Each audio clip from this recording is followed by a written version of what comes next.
Here are 3 things you need to do before you apply for 501c3 status. Let's get into it.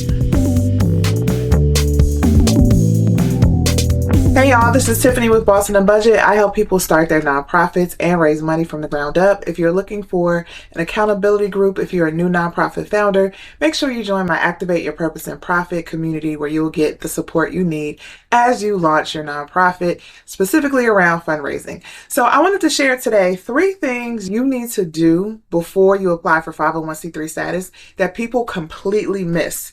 And I'm going to share why you miss it, and I'm going to guide you through that process so you can be more prepared to apply for 501c3 status. Let's get right into it. So the first thing is you need to have an understanding of the activities that you're going to carry out. And as a part of that, you just need to understand your overall charitable purpose, because you can't just start a business and decide that you want to be tax exempt. You actually have to have a tax-exempt purpose. And the IRS has a specific definition for what that means. And I'm going to put a link to the actual IRS language so you can see it for yourself, so you can go to the source for yourself. But you have to make sure that when you know you want a nonprofit and you know you want to get 501c3 status, that it meets the definitions that are in the tax code.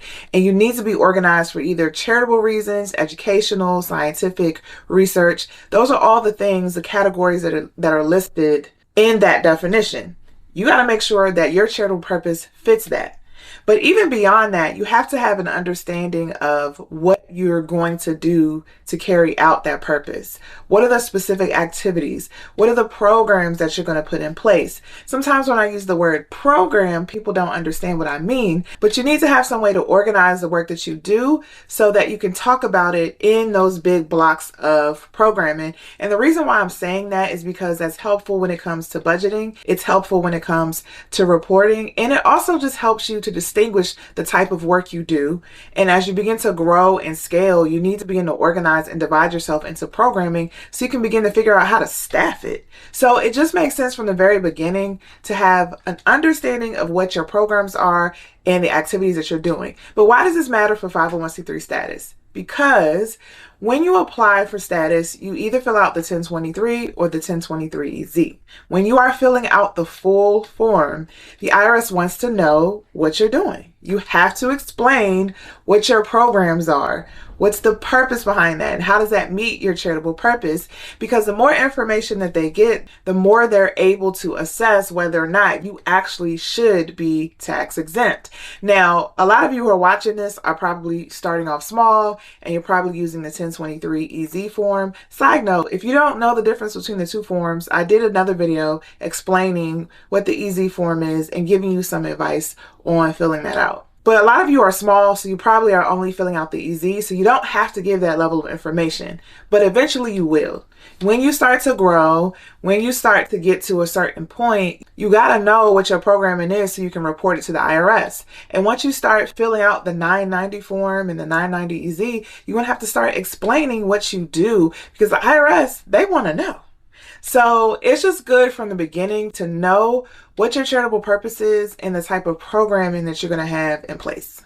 The second thing is your budget projections. This is the one that stumps everybody. And I know it stumps a lot of people because whenever I ask, do you have a budget? Most people say no. But this is what you're going to encounter when you're ready to apply for 501c3 status. So again, you have to figure out if you're going to use the 1023-EZ or the 1023 form. Well, one of the eligibility questions around the 1023-EZ form is how much money you plan to make. Right? How much money you plan to make in the next 3 years, or how much you've made in the past 3 years. And if it's going to be over $50,000, at least at the time of me recording, that's what the rule is, then you should not be filling out the 1023-EZ form. So you have to know what you plan to do 3 years out to be able to even know whether or not you're eligible for the form. And I just really challenge you and push you not to take this lightly. You should know before you sign any kind of paperwork, before you start your nonprofit, how much it costs to run your nonprofit, or what your ideas are or plans are about the scope of your work. Are you a $2 million organization or are you a $10,000 organization? Most people are not going to be $10 million or a $1 million organization, at least in the very beginning. But you still need to know, what is your path? How are you going to grow? What is your plan? And it's a push for you. When they ask that kind of information, the reason why they're asking you is it's a push for you to really plan out and take seriously the business that you're creating. So too many times when people start their nonprofits, they just think they're starting a new project because they want to do some good and they want to help somebody. And they really don't realize that they're actually creating a business. Now, the purpose of the business is different than a for-profit, but it's a business nonetheless, meaning that you have to figure out how much money you need to run, and you got to figure out where that money is going to come from.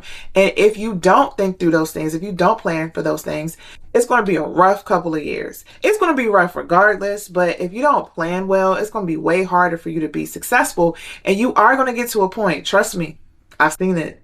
You're going to get to a point where you're like, I'm tired of paying for everything out of my pockets. What am I supposed to do now to get money? So I really push you, if you are thinking about starting a nonprofit or you're still in the beginning stages, to really project and think years in advance how much you need to run and what your goals look like. What do you plan to do? How many people you plan to serve? How you plan to expand or scale? Think through those things. Ask those questions. Get your board together to plan, because you can't do it by yourself. So if you're going to grow and expand, you need other people to do that with you. So the point of having budget projections and you looking 3 years in advance is for you to push you to do that planning, so you know for yourself how your organization is going to grow. And the third thing is how you're going to fund the organization. So you do the budgeting because the budgeting tells you how much you actually need. You can't be out here just throwing darts at a wall thinking, okay, well, maybe we need 20 or maybe we need 50,000. You should know for yourself, right? So the budget tells you how much you need to run. And then that means you have to figure out how much you're going to raise. And then you got to figure out, where is that money coming from? So another thing you should be thinking about before you apply for 501c3 status is, what are the ways you're going to make money? And the worst position to be in, honestly, and it's the position that most people are in when they start their nonprofits, is to be in the middle of doing work or having already started your programming and trying to figure out for the first time how you're going to raise money. It's a much better position to start in the planning phases and think before you do anything, right? To start thinking about how you're going to make money and how you're going to finance the work that you're trying to do. Now, some people will listen to this and say, well, people are not going to give if I haven't done anything. That is not so. That's not so. There are organizations and people who give to ideas and support innovation all the time. I myself ran a campaign to raise over 6 figures for an organization that had not done one service yet before they did it. They did provide the service and they did fulfill their promises, but they raised money before that. So think about how you're going to raise money. Is it through grants primarily? Is it through donations? Are you going to do it online? Are you going to do it through the mail? Are you going to do phone solicitations? The reason why I'm fleshing this out is because, first of all, when you're filling out the 1023-EZ, you have to tell the IRS whether you're a public charity or a private foundation. And if you're a public charity, there are 2 types of public charities that you have to pick from. And you got to tell the IRS which one you are. And that's based on where you believe your money is going to come from. The sources of the money or the sources of the income that you're going to produce. The other reason is, if you're filling out the 1023 form, you're going to have to tell the IRS how you plan to make money. They want to know. They want to know the details of how you're going to raise funds for your organization.